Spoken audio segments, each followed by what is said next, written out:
اس ذمہ داری کو ادا کرنے کے لیے اس کو اپنے اندر بصیرت پیدا کرنی ہوگی، سمجھ بوجھ۔ ایسے ہی کھڑے ہو کر کوئی اللہ کے دین کی بات نہیں کہہ سکتا، سمجھ بوجھ ہونی چاہیے۔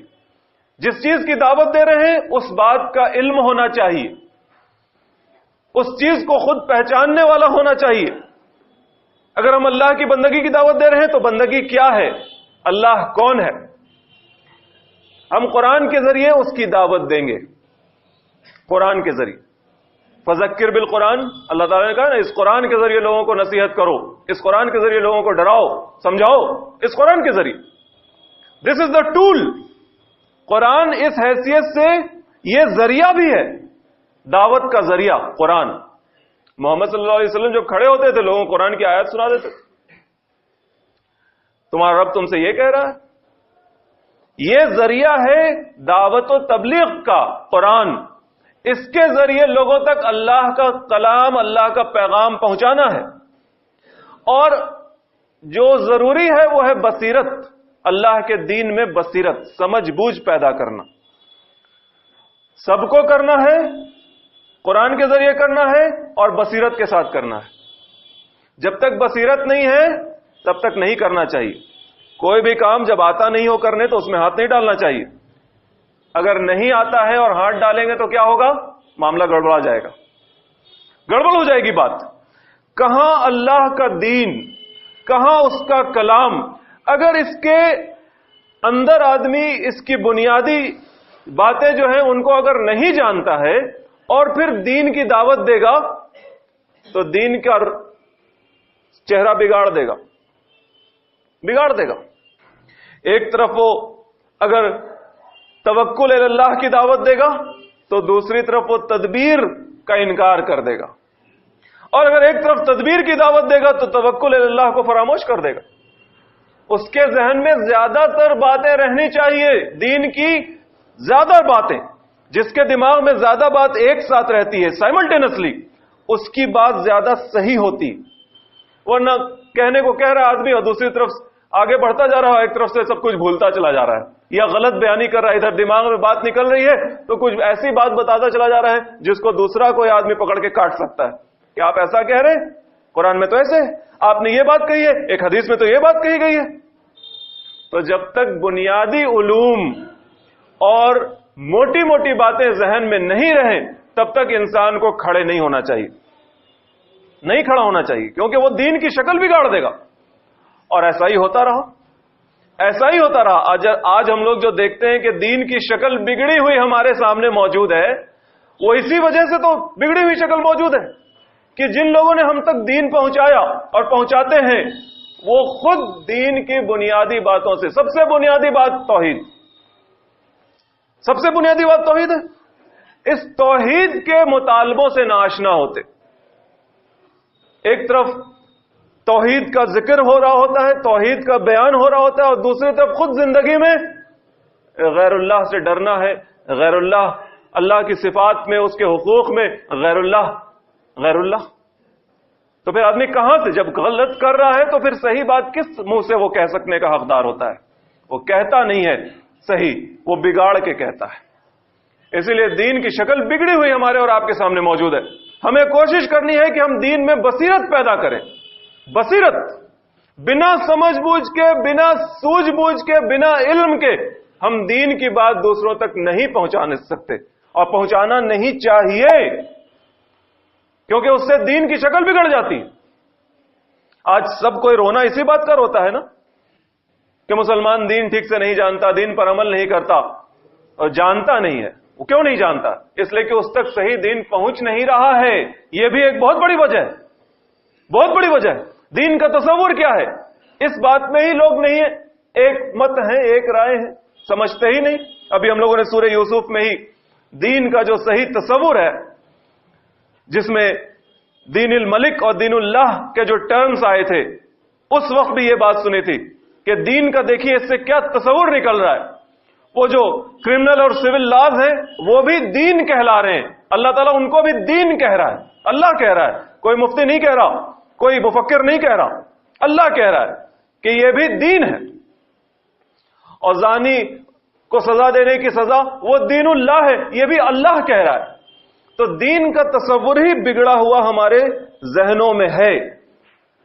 اس کی وجہ سے اگر ہم چاہتے بھی ہیں کہ دین پر عمل کریں تو پورے طور پر دین پر عمل نہیں کرتے, کیونکہ تصور ہی بگڑا ہوا ہے. کنسپٹ جس کو کہتے ہیں کنسپٹ از ناٹ رائٹ, وہ صحیح ہے ہی نہیں, صحیح ڈائریکشن میں ہے ہی نہیں.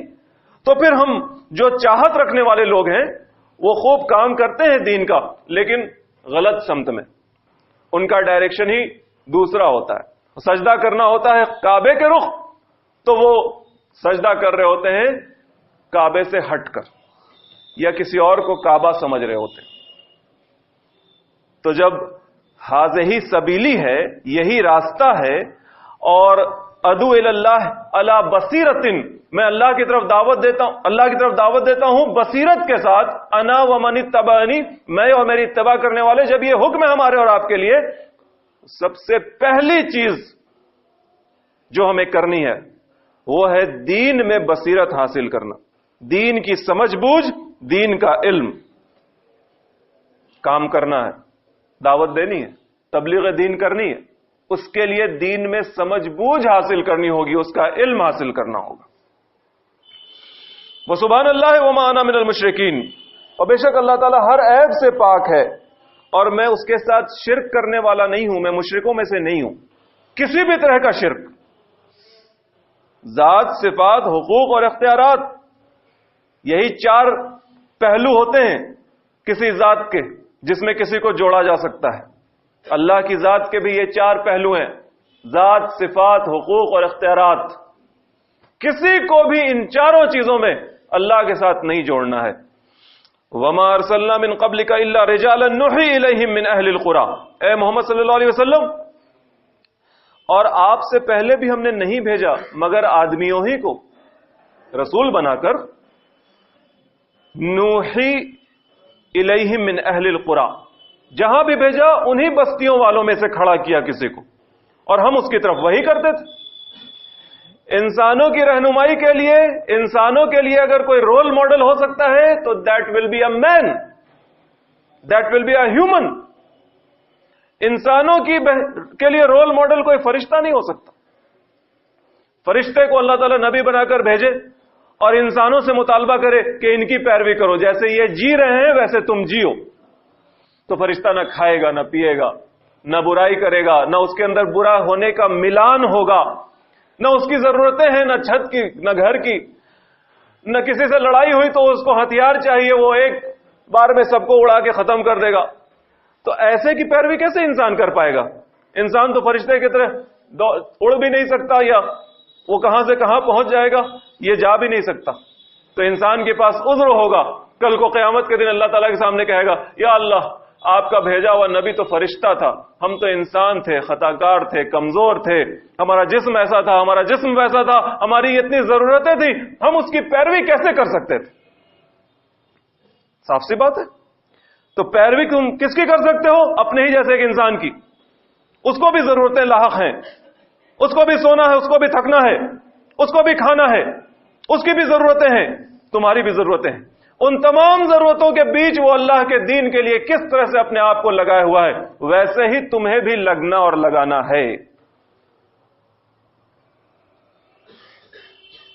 وَمِنَ النَّاسِ مَن يَشْرِي نَفْسَهُ ابْتِغَاءَ مَرْضَاتِ اللَّهِ, اور ہے نا انسانوں میں, دیکھو اس آدمی کو جس نے اپنے نفس کو بیچ دیا ہے اللہ کی رضا جوئی کے لیے. اب اس کی زندگی میں بس اللہ ہی اللہ ہے, جہاں سے آیا ہے وہاں واپس جانے کی تیاری کر رہا ہے. دیکھو تمہارے ہی بیچ ہے, تمہارے بیچ, تمہاری قوم کا, تمہاری بستی کا, یہی پیدا ہوا, یہی جوان ہوا. عمر بھی ایک دلیل بن جاتی ہے. وہ رسول اللہ صلی اللہ علیہ وسلم سے اللہ تعالیٰ نے کہلوایا تھا, آپ کہیے کہ میں تمہارے درمیان ایک عمر گزار چکا ہوں, دیکھا نہیں تم نے؟ فقد لبثت فیکم امورا من قبل, میں تمہارے درمیان ایک عمر گزار چکا ہوں, 40 برس کا ہو گیا, پیدا ہو کر 40 برس کا یہی ہو گیا, میری زندگی تم دیکھ چکے ہو, اب میری بات ماننے سے انکار کیوں کرتے ہو؟ کیا دلیل ہے تمہارے پاس؟ تو اے محمد صلی اللہ علیہ وسلم, آپ سے پہلے بھی ہم نے جن کو بھیجا ہے وہ آدمیوں ہی کو بھیجا ہے رسول بنا کر, اسی بستی کا رہنے والا بنا کر بھیجا ہے, تاکہ کوئی انکار نہیں کر سکے. انجان آدمی آ گیا, پتہ نہیں کون تھا, کہاں سے آ گیا اٹھ پٹ کر اور یہاں پر اپنے آپ کو کہہ رہا ہے کہ ہم اللہ کے نبی ہیں. اس کے بارے میں تمہیں کچھ پتا نہیں. سب کچھ جس کے بارے میں پتا ہے جو تمہاری ہی طرح کا ہے اور جو یوں زندگی بسر کر رہا ہے, تو پھر اب تم کیا بہانہ بناؤ گے کہ ہم اس کی طرح زندگی نہیں بسر کر سکتے یا اس بات کی کوشش بھی نہیں کر سکتے؟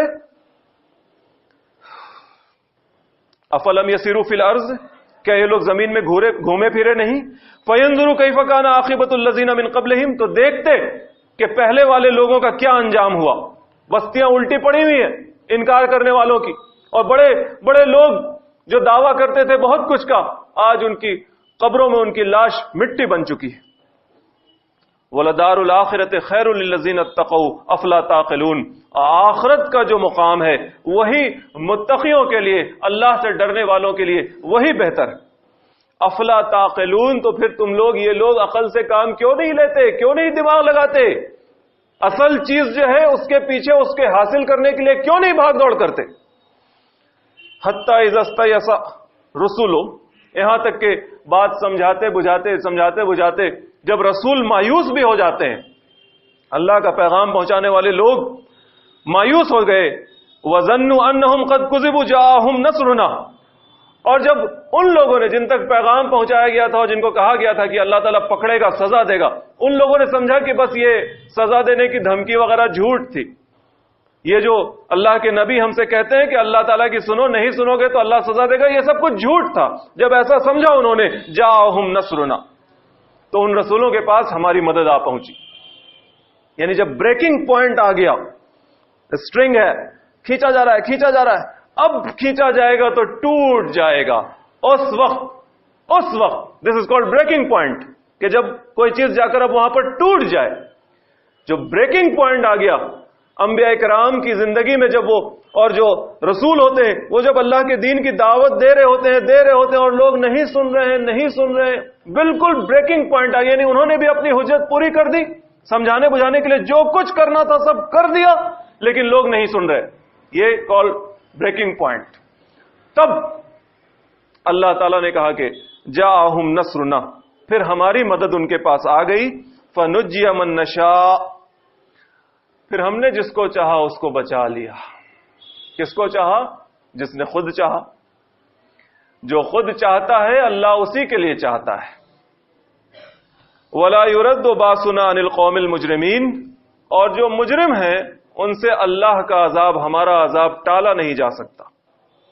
جو پکڑانے والا ہے وہ پکڑائے گا, وہ بچ نہیں سکتا. بچنے کے لیے صرف ایک راستہ ہے کہ اس کو خود چاہنا ہوگا کہ ہم اللہ کے ہو جائیں. جب وہ خود بڑھے گا اللہ کی طرف تو اللہ تعالیٰ اس کی طرف اپنا ہاتھ بڑھائے گا, وہ اس کو اٹھا لے گا. فَنُجِّيَ مَن نَّشَاءُ, ہم جس کو چاہیں گے پھر بچا لیں گے والی بات ہے. اسی کو اللہ چاہے گا جو خود اللہ کی طرف بڑھتا ہے. لَقَدْ كَانَ فِي قَصَصِهِمْ عِبْرَةٌ لِأُولِي الْأَلْبَابِ, بے شک قصے کے اندر عقل رکھنے والے لوگوں کے لیے سبق ہے, نصیحت ہے. مَا كَانَ حَدِيثًا يُفْتَرَىٰ, یہ کوئی گڑھی ہوئی بات نہیں ہے. یوسف علیہ السلام کا قصہ یا پھر آگے کی چند باتیں یہ سب کوئی گڑھی ہوئی باتیں نہیں ہیں. وَلَكِن تَصْدِيقَ الَّذِي بَيْنَ يَدَيْهِ وَتَفْصِيلَ كُلِّ شَيْءٍ وَهُدًى وَرَحْمَةً لِقَوْمٍ يُؤْمِنُونَ, بلکہ یہ تو تصدیق کرنے والی ہے جو اس سے پہلے آئی ہے. اللہ کی کتابیں جو پہلے آئی ہیں ان میں بھی یہی باتیں تھیں, لوگوں نے بگاڑ دیا. وَتَفْصِيلَ كُلِّ شَيْءٍ, ہر چیز کی تفصیل اس میں بیان کی گئی ہے. جو ہدایت کے لیے ضروری ہے ان تمام باتوں کی تفصیل اس میں بیان کی گئی ہے. وَهُدًى وَرَحْمَةً لِقَوْمٍ يُؤْمِنُونَ, اور یہ ہدایت ہے اور رحمت ہے ان لوگوں کے لیے جو ماننا چاہتے ہیں. بارک اللہ لی ولکم فی القرآن المجید ونفعنی وإیاکم بالآیات والذکر الحکیم.